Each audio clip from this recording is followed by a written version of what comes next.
Hello and welcome to your midweek Four Lads Rangers podcast, where we're becoming increasingly convinced that Stevie has switched us onto a daily schedule and just not decided to officially tell any of us. My name's Andrew, and I'm joined tonight by three of my very favourite podders, Kenny, Sheryl, and Derek. We're probably not teaching you guys anything you don't already know, but today Barry Ferguson had his first press conference as the new, at least temporary, Rangers manager. The official management team has confirmed Barry Ferguson, Neil McCann, Billy Dodds, Issam Chirai, and Alan McGregor as part of the coaching setup. So, folks, obviously very exciting news. I think the last time most of us spoke was still with the speculation that Phil Lamont was going to lose his job imminently. That did obviously happen. He's had a Rangers TV interview as well, which I would recommend folk go and check out. I know certain members of the group chat have checked it out about 20 times so far. So it's safe to say that he's said all the right things. There's been a lot of good talk so far. Emphasis on wanting to win games, which great. I'm a fan of that. I think it's an uncontroversial thing to say. Press conference confirmed a few more details. The first training session had been good, that he had talks with some of the senior players, and that James Tavernier would remain as captain for the foreseeable. Derek, I'm going to come to you first, mate. Just give me your general reaction in terms of this managerial setup that we now have, and your general reaction to how Barry's got about the job so far. To be fair, I think we've went with what limited options it would be on a temporary basis. Don't get me wrong, I do like the appointments of Billy Dodds and Neil McCann. They bring a bit of experience to the table as well. I've always kind of thought McCann should have been part of the setup at Rangers at some point or other anyway. So glad to see he now is. In terms of Fergie so far, saying all the right things, but as is always the case, mate. It's easy to talk, but it's about walking the walk, and we'll see come tomorrow night how we look. Obviously, short time to train and things like that, but you would still look to see a reaction and a wee bit of a change of some sort. I think that could be as simple as just slightly tinkered with the shape and maybe see fruits from that. But looking forward to it. I think so far he's dealt with things quite well. He's interviewed with Rangers TV, and then obviously today's press conference, he's saying all the right things anyway. So let's hope it's beneficial for all parties. Yeah, no, for sure. Kenny, you were saying just before we started recording, you wouldn't know how to feel if we went to Killy tomorrow and managed to pull up a 4-0 win. And it's a good question because you'd like that immediate reaction from the new manager, coaching staff coming in, but at the same time, it's something we've talked about previously, which is we know that this squad has potential. Sheryl, I'll come to you in a second, but we were both at that game on Sunday, and that was not a team that was trying for their manager in any way, shape, or form. So it's going to be interesting to see what kind of reaction he gets out. But equally, I think if there is an upturn in performance, there's going to be an element of frustration that this team has decided that it's now time to show up. Yeah, well, if they go and win 4-0, I'll obviously be delighted, but I'll have more questions than answers as usual. About how you can do that, because we've not looked like going to come on at winning 4-0 for a long time. But look, it is one of those things that, as Derek has said there, he's not really had any time to kind of work with him. I've got a sneaky feeling he'll change the formation, and if he's, it wouldn't surprise me in the slightest with this throwback to the 90s that we go a flat 4-4-2 and big man front there, small man up front here. But look, I'm joking, but at the same time, it will be interesting to see what he does tomorrow, because he is he has hinted at small tweaks, and you'll see a difference, and that'll be good to see if it is what he says it is, which is much more attacking. But again, the proof is in that pudding, and how the players react and respond to that. but you do get the feeling. I don't know what you guys. I know Andrew, you said you've not seen it yet. I know you were working, but the training video, it just looked as if the shackles had been released a little bit. They just Kenny, would you say that the handbrake had been taken off? No, not yet, mate. No, you can't be saying stuff like that. That's no, don't do that, because if the handbrake's not taken off, I'm going to cry actually tomorrow night, because it is one of those things that we've heard for a long, long time. Each and every new manager comes in and says these things, don't they? You know, and they always tell us about injuries and how they're going to fix it as well. At least Barry didn't do that. Excuse me, today. But look, again, I'm a little bit like Derek. I'm quite happy with the setup that we have there as an interim, setup, because at the end of the day, it seems to split opinion a fair bit. Actually, social media has been awash with different opinions. So I personally think it kind of makes sense. But why Barry's at the top of the pile, I'm not quite sure, because again, Neil McCann and Billy Dodds have far more experience than him, but he is the figurehead there, and to a certain degree, I can understand what the board are trying to do there, and it is short term. So we'll wait and see, but it'll be interesting to see how we go from here to the end of the season. That's my thinking on it. Yeah, I mean, Sheryl, as Kenny says, it's definitely going to be interesting. I don't think Barry was on anyone's shortlist. Even when we were talking about it the other day, certainly wasn't a name that was coming to mind. But for one reason or another, Barry's certainly going to. Not just Barry, actually. Neil McCann, Billy Dodds, definitely Alan McGregor are going to. I think have strong views on the level of performance required from a Rangers team. So it's certainly going to be, as Kenny says, interested to see what the reaction is. I certainly don't suspect that we'd get more than 45 minutes of a performance like we saw against Queen's Park. And if there is, then I suspect there might be blood on the dressing room walls. So, as Kenny says, interesting times ahead. Yeah, absolutely. Do you know what? I was really shocked. I think, like everybody, on Monday. But what I have noticed, and I don't know if you guys are exactly the same, and I know we have to bear in mind that social media is not real and is not a representation of real life, but I think the kind of, not anger, but the shock when it was revealed, and the kind of, I didn't get a particularly good vibe from the responses on social media. A lot of them were pretty negative, but what I have to say, I was probably there with them at that point. Having watched that video, the interview with him on Monday with Barry Ferguson, I noticed a massive change in people, and I know probably the guys will have dealt with this on the pod last night, but I've noticed a sort of a big change in social media in terms of people's expectations of him. He spoke extremely well, Barry Ferguson. I think he was quite natural, actually. He spoke quite honestly as well. I don't think he sugarcoated anything, but I also think he was very realistic about what he has inherited. And I was actually quite encouraged by it, having initially seen the announcement and thought, I just did not see that coming at all. I don't know if you guys know something that had been questioned at the time with Sheryl. Was it something about coaching badges? Was it anything to do with a licence that he wasn't able to take that role on it? I wasn't sure. I don't know if perhaps he'll do a lot of the work on the training ground, but Barry Ferguson will pick the team and do the motivational stuff. He obviously has an incredible knowledge of the club, what playing for Rangers is all about. So I don't know if he'll be the kind of figurehead with the rest of the guys in the background and Sheryl picking up the training ground stuff.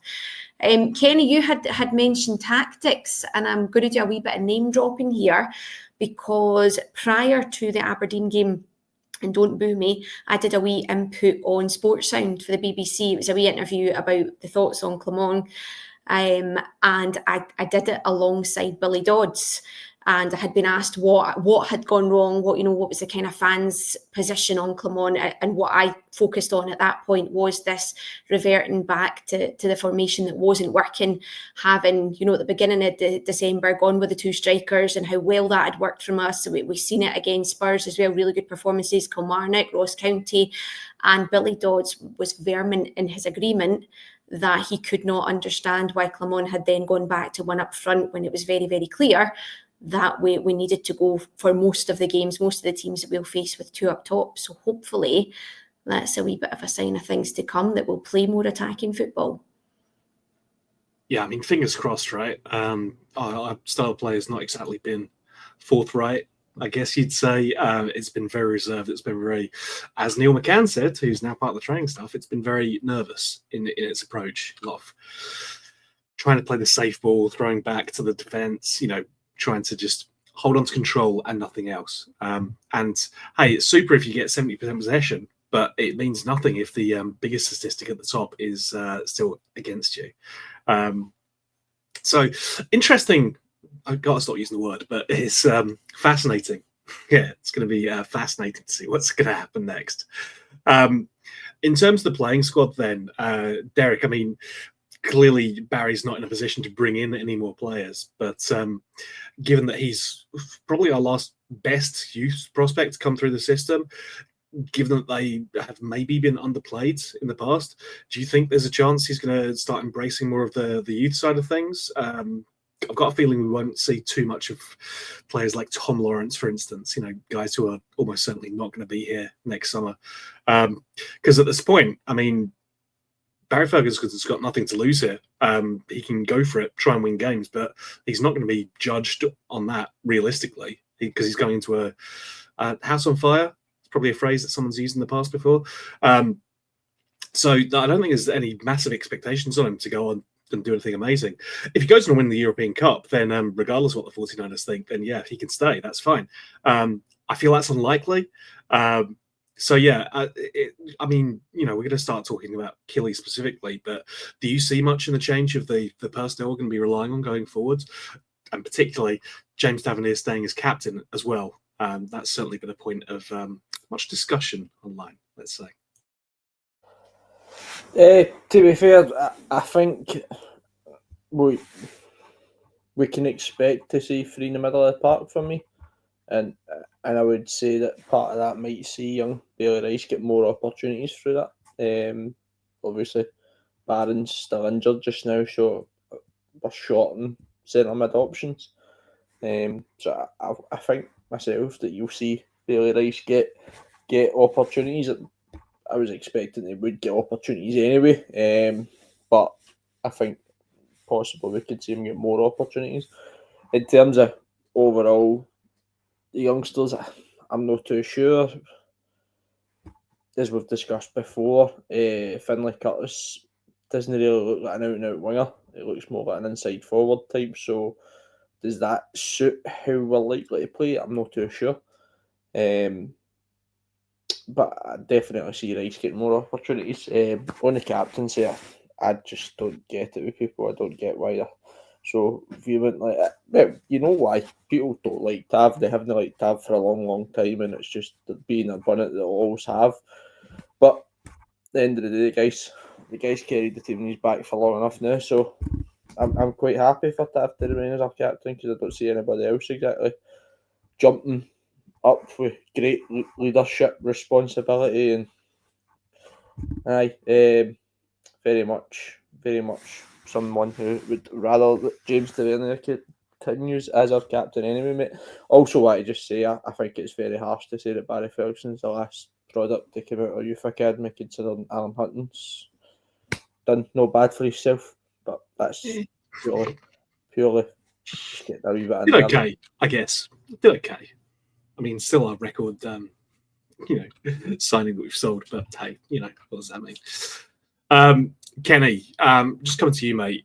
Obviously, something needs to change in terms of the team, whether it's the personnel, whether it's the formation. But I've got a feeling that there's going to be, well, from what Barry has said, he wants to be more forward-thinking. He wants to be more attacking in terms of the press.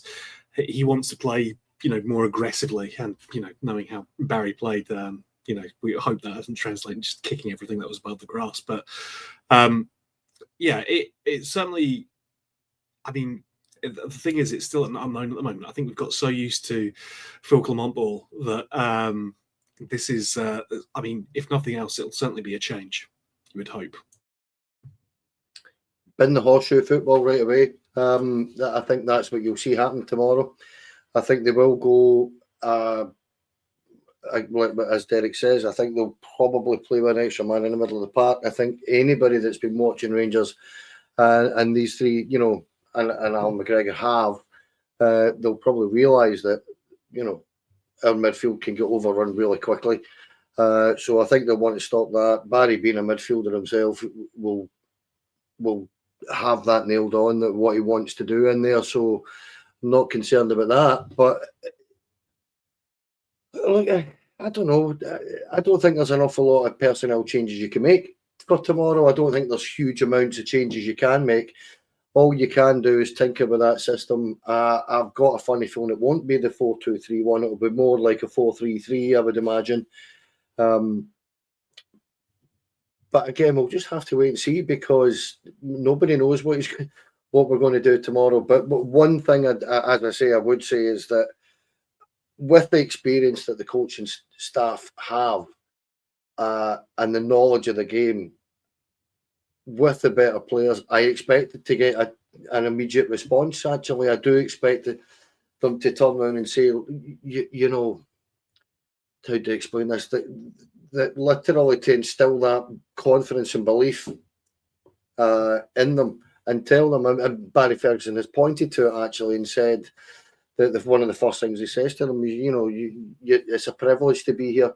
They let the players know that it's a privilege. You're not going to get many better places in this to play your football. You've got all the facilities, the supporters, the stadium, all these things are there for you. Go and enjoy it, is what he said. And if you can manage to instill that belief and get a little bit of confidence in the way they're playing, because I do think that it's got steadily worse under Clement over the course of this season, that they've become almost stagnant in the way they play. You could tell over the last few weeks, obviously, guys, that the players had no belief in that system at all. And if you go and read the Joshua Barry article in the Rangers Review, which I mentioned before we come on, there's hints there that all was not well and it wasn't a happy camp. So,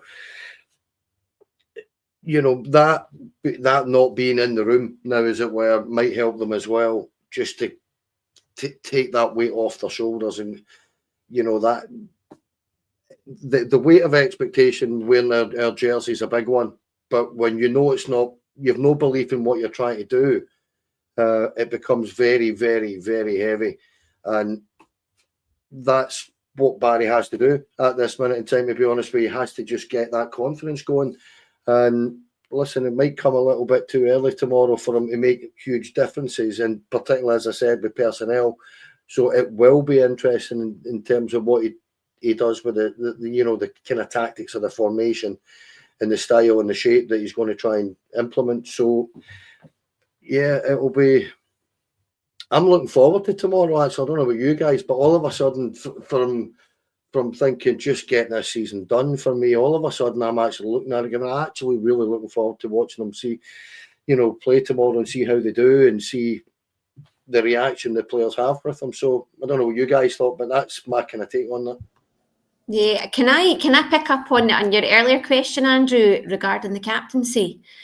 I don't think it would have been a great idea to change it right now. I think there's enough going on around the squad. But in terms of asking about who else would be a natural leader, I think it has to be our old firm winning captain. I've seen more of a captain's performance from Nico Raskin on Saturday in terms of trying to pick players up, trying to get things moving slightly, than I did from our actual captain. And I don't want to turn it into a Tav bashing session. We know that everybody has different opinions on him. But I think in terms of if we didn't, and I agree it wouldn't have been the right time to do it just now. There's too much going on. But moving forward, I think we're in dire need of a change of captaincy. That might come at the end of the season when Tav maybe moves on. I think we're probably all in agreement that it would be for the best. But I think we need a definite change of captain moving forward once this season's over. Yeah, I mean, I'm going to stick with you, Sheryl, because I do want to get your thoughts on the upcoming game. But I think the wrinkle is we don't have another right back at the moment. We don't have Sterling, don't have Cass. Mm-hmm. And it's not that's the only position where we have that problem. I mean, Yefty looks like he's needed a rest for about 3 games now, but I don't see a lot of people crying out for Ridvan to come back in because there's questions about his ability as well. As Derek said, Connor Barron's still out as well, so we're kind of really limited on the midfield options. Up top, Danilo's coming back from injury. Again, not a lot of people have a lot of faith in Cyril Dessers. And Igaman's been off the boil for a few games now as well. So in terms of personnel change, I mean, you'd love to make some, but you got a real struggle in terms of who you can put in, Yeah, I think one thing he will bring though, or hopefully inspire in the players that are available, is that aggression. Like, we know Barry Ferguson, his performances speak for themselves. That was the one thing that he brought in spades. So if he can inspire that in this team to go and to press and to be aggressive, then we're crying out for that, because that was the polar opposite of what we've seen. We were timid. We were overrun by a much better not much better St Mirren team, but they played far better. They were far more aggressive. They pressed us. They didn't let us up for a minute. So if he can instill that and bring that into the team with what resources we have available at the moment, I think you'll see a huge change. No, I completely agree. I think that the situation that we find ourselves in is just that. You're just looking for motivation more than anything else from the manager. Quite frankly, I'm looking forward to him instilling his ability to moan about absolutely everything that's happening on the pitch to the referee. Want designated players going to the referee after every single thing that's happened and having a moan just because you can. That's one of my abiding memories from Barry. We could be winning 5-0, still getting the refs here and just say, that throw it, really? There, come on. But do you know that's what we miss, Andrew? We miss that. Yeah. We haven't had that for a long time, and you see that in other teams, but it's lacking in us. It's that fight, it's that bite. It's not been there for a long time. So if he can bring that back, brilliant. I'm on board. Yeah, no, urgency, isn't it? And there's a real lack of urgency about this Rangers team lately. And just going by that training video, you could see that was the first thing they were trying. Derek watched it as well. He was quite impressed, wasn't he? But it's just that urgency of movement that you could see in the training video that I was actually quite impressed with.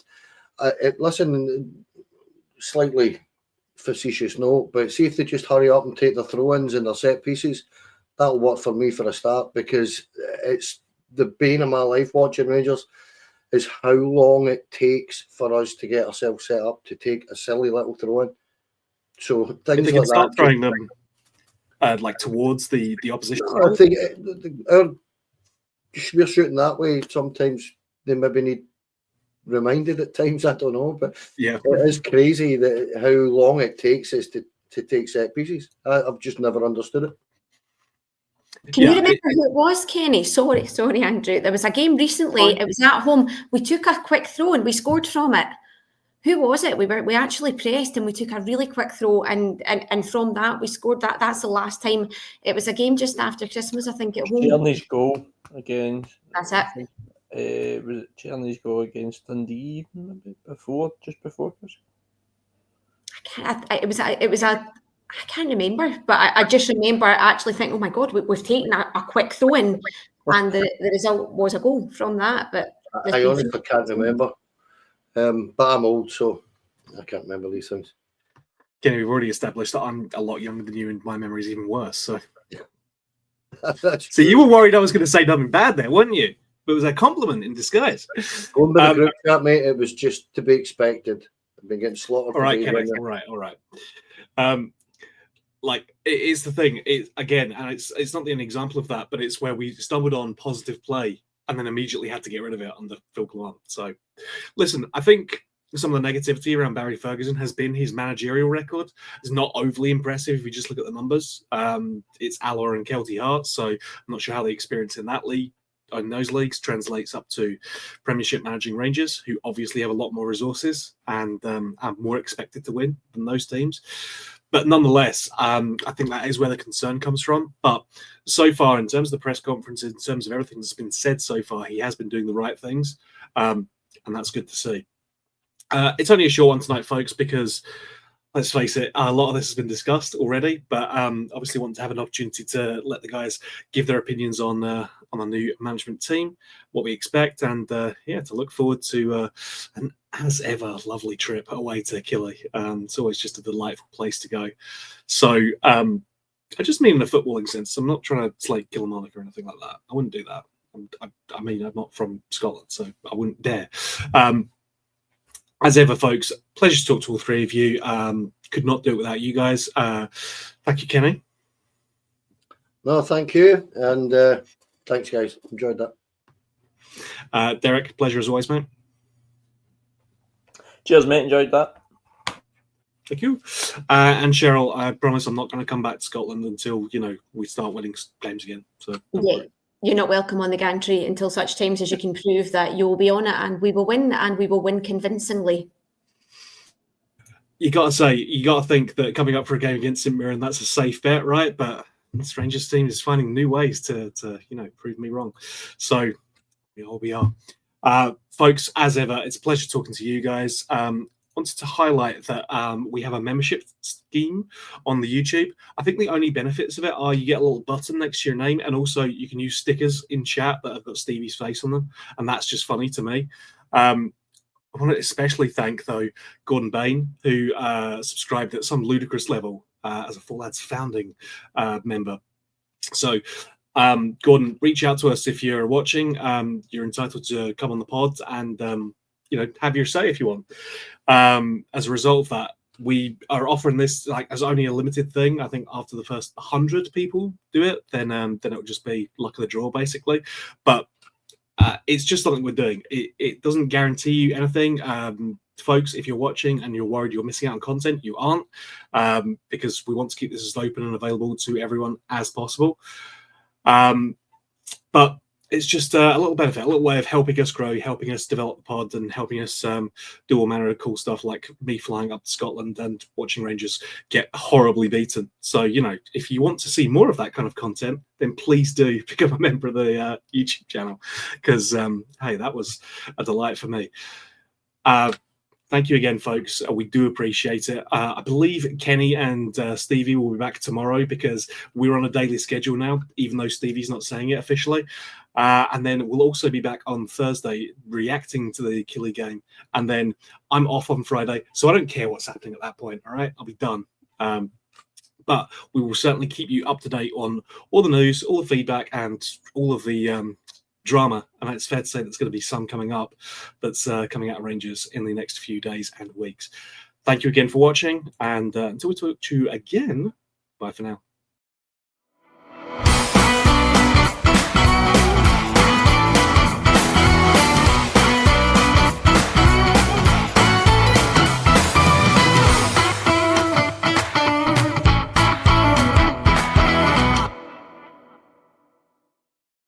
Four Lads podcast is sponsored by Rhino Express, Clyde Joinery, Athol Industrial Solutions Limited, and CSD Air Conditioning, along with Art of Gold. Thank you for listening or watching the podcast. We hope you enjoyed the show.